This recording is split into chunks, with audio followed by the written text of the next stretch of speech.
Keep thy foot when thou goest to the house of God, and be more ready to hear than to give the sacrifice of fools. For they consider not that they do evil. Be not rash with thy mouth, and let not thine heart be hasty to utter anything before God. For God is in heaven, and thou upon earth. Therefore let thy words be few. For a dream cometh through the multitude of business, and a fool's voice is known by multitude of words.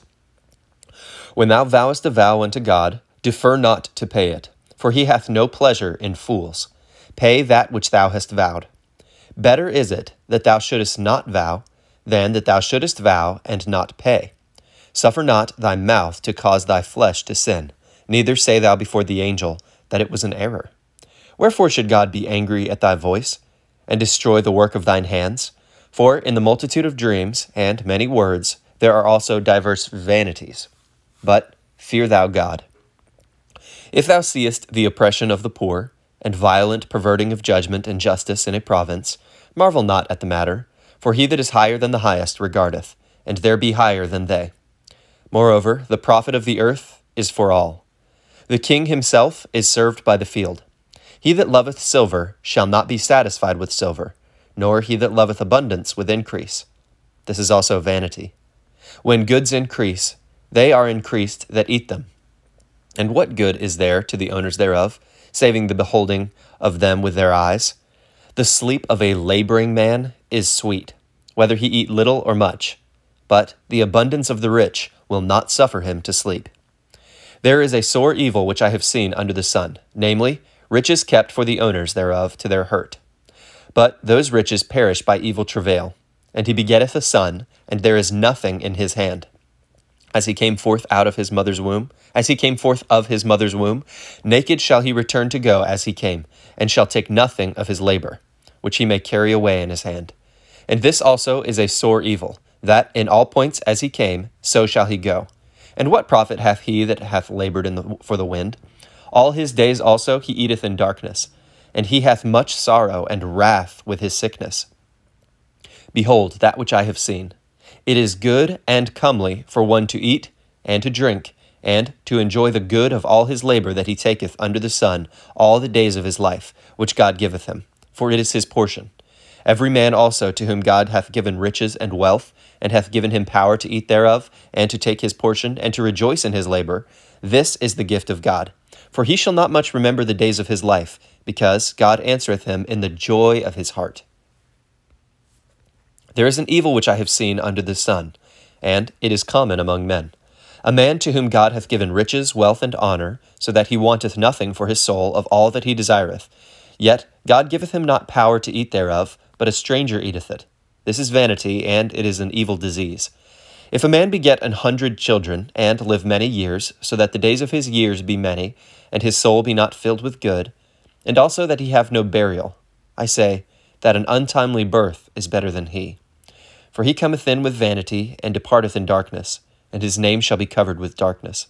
Moreover, he hath not seen the sun, nor known anything. This hath more rest. Moreover, he that hath not seen the sun, nor known anything, this hath more rest than the other. Yea, though he live 1,000 years twice told, yet hath he seen no good. Do not all go to one place? All the labor of man is for his mouth, and yet the appetite is not filled. For what hath the wise more than the fool? What hath the poor that knoweth to walk before the living? Better is the sight of the eyes than the wandering of the desire. This is also vanity and vexation of spirit. That which hath been is named already, and it is known that it is man. Neither may he contend with him that is mightier than he. Seeing there be many things that increase vanity, what is man the better? For who knoweth what is good for man in this life? All the days of his vain life which he spendeth as a shadow. For who can tell a man what shall be after him under the sun? A good name is better than precious ointment, and the day of death than the day of one's birth. It is better to go to the house of mourning than to go to the house of feasting. For that is the end of all men, and the living will lay it to his heart. Sorrow is better than laughter, for by the sadness of the countenance the heart is made better. The heart of the wise is in the house of mourning, but the heart of fools is in the house of mirth. It is better to hear the rebuke of the wise than for a man to hear the song of fools. For as the crackling of thorns under a pot, so is the laughter of the fool. This also is vanity. Surely oppression maketh a wise man mad, and a gift destroyeth the heart. Better is the end of a thing than the beginning thereof, and the patient in spirit is better than the proud in spirit. Be not hasty in thy spirit to be angry, for anger resteth in the bosom of fools. Say not thou, what is the cause that the former days were better than these? For thou dost not inquire wisely concerning this. Wisdom is good with an inheritance, and by it there is profit to them that see the sun. For wisdom is a defense, and money is a defense. But the excellency of knowledge is that wisdom giveth life to them that have it. Consider the work of God, for who can make that straight which he hath made crooked? In the day of prosperity be joyful, but in the day of adversity consider. God also hath set the one over against the other, to the end that man should find nothing after him. All things have I seen in the days of my vanity. There is a just man that perisheth in his righteousness, and there is a wicked man that prolongeth his life in his wickedness. Be not righteous over much, neither make thyself over wise. Why shouldest thou destroy thyself? Be not overmuch wicked, neither be thou foolish. Why shouldest thou die before thy time? It is good that thou shouldest take hold of this. Yea, also from this withdraw not thine hand, for he that feareth God shall come forth of them all. Wisdom strengtheneth the wise more than 10 mighty men which are in the city. For there is not a just man upon earth, that doeth good and sinneth not. Also, take no heed unto all words that are spoken, lest thou hear thy servant curse thee. For oftentimes also thine own heart knoweth that thou thyself likewise hast cursed others. All this have I proved by wisdom. I said, I will be wise, but it was far from me.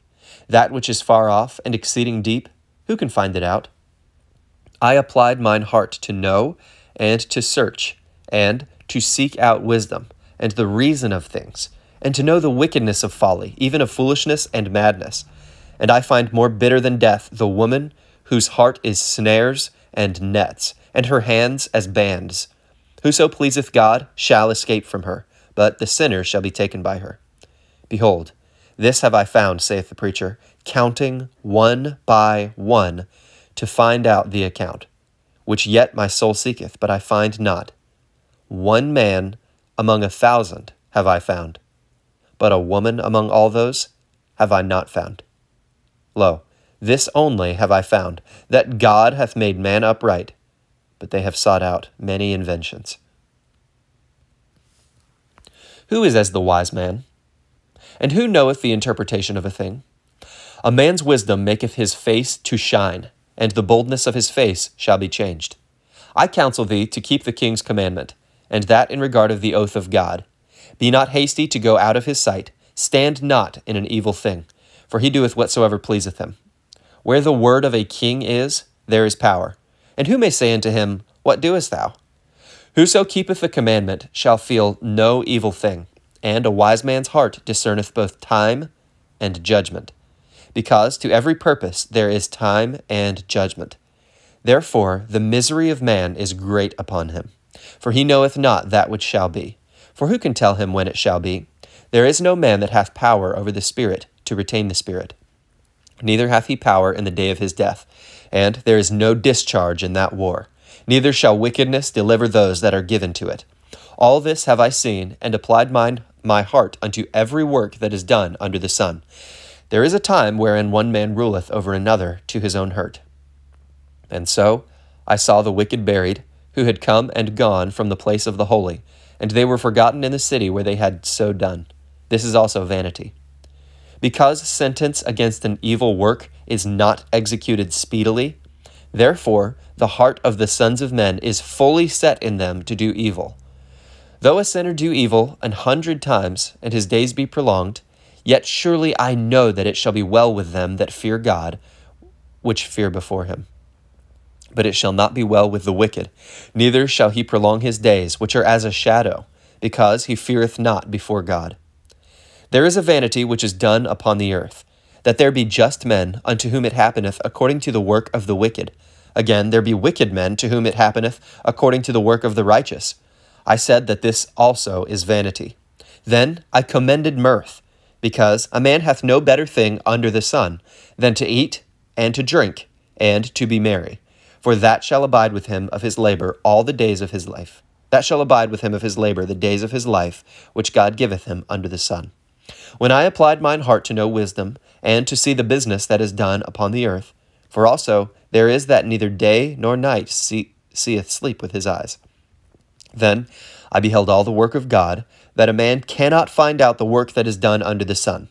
Because, though a man labor to seek it out, yet he shall not find it. Yea, further, though a wise man think to know it, yet shall he not be able to find it.